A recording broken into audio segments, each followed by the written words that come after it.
Sejumlah pemuda menjadi perhatian netizen, pasalnya mereka seperti camping di dalam makam. Hal itu terlihat dari video TikTok yang diunggah oleh akun @oreo_bampat.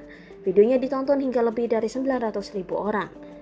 Terlihat dalam video, seorang pemuda tertidur di samping makam. Ia bahkan menaruh kipas di atas kepalanya. Lalu, ada pula pemuda lainnya yang sedang asik memainkan handphone yang sedang dicas. Ada pula seorang pemuda yang terbaring pulas di sisi yang lain. Uniknya, mereka seperti menggunakan terpal untuk dijadikan tenda sehingga terlihat tertutup. Ada pula baju digantung dalam tenda tersebut. Di atas makam terlihat beberapa buku Al-Quran. Bahkan, tersedia makanan ringan atau camilan. Warganet pun ada yang menuliskan bahwa mereka tengah menjaga kuburan sambil mendoakan sang pemilik kubur.